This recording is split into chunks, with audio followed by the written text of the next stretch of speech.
What is trending, guys? Ang nagte-trend ngayon sa social media, ang mga ads coming from skincare companies na nakaka-offend because of its the notion that it's better to have whiter skin. And there's one in particular I want to talk about, at yun yung ads ng Glutamax. Yun, dun sa ads ng Glutamax, so ang sinasabi niya doon, ayaw po upuin sa bus dahil hindi maputi. Tapos naglagay sila na 3 out of 5, nagsasabi daw na unfair yung advantage ng mga taong mas maputi. And then, sinabi naman doon sa third frame na unfair, di ba? Tapos, sa last frame, sinabi na lang, huwag magalit, mag-Glutamax. Yun. So, I don't know kung paano yun nakapasa doon sa advertising nila and bakit walang nakaisip na how much it would offend a lot of people. So, hindi ko talaga makita eh. So, parang anyway you look at it, wala silang panalo. It's really an offensive ad.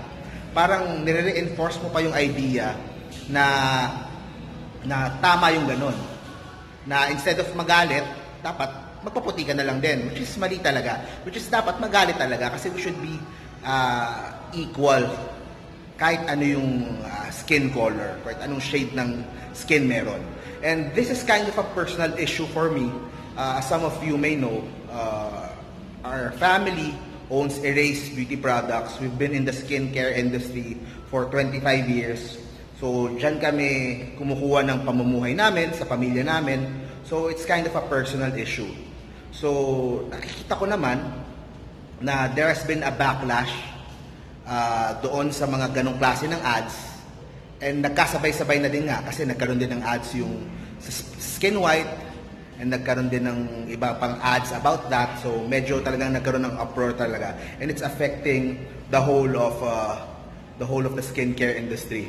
So my reaction to this, I think they should take down the ad. What made it even worse is nagko-comment pa sila, sinasagot pa nila sa comments yung mga tao doon, and they're trying to explain pa their side, pero wala talaga eh. Hindi ka talaga mananalo dun sa argument na yan eh.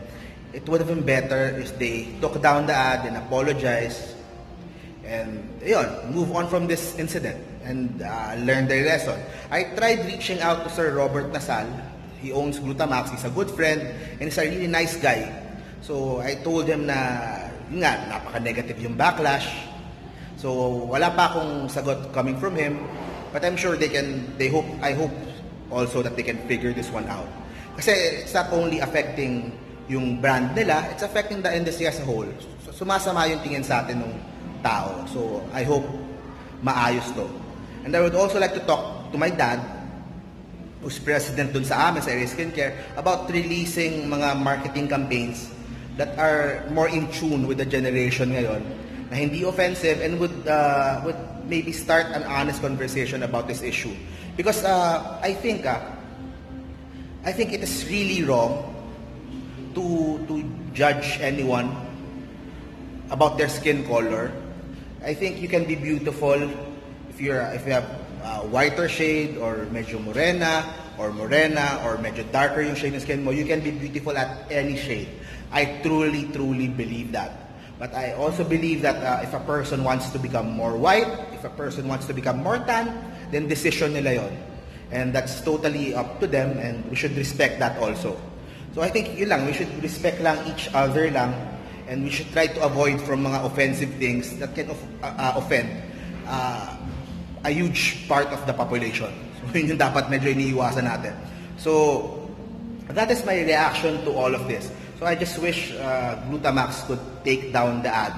I'm sure medyo malaki na gastos nila for that, but this is the type of publicity na hindi talaga okay. Na medyo may lasting effect and medyo may lasting tarnish sa reputation nila. So we are all friends in the industry naman, so I wish everyone the best. So I wish everyone success din naman. So moving forward nga, I hope to Erase, our own company, could come out with ads that can be more fit for the generation now, and try to be more sensitive to their needs, to their beliefs, and not be offensive to anyone at all. So that's my stake lang. If you want whiter skin, if you want more tan skin, then that is your choice. But at the same time, if you can be beautiful whatever shade you're in. So guys, I want to hear what you think. Please comment below kung ano yung tingin nyo about this topic.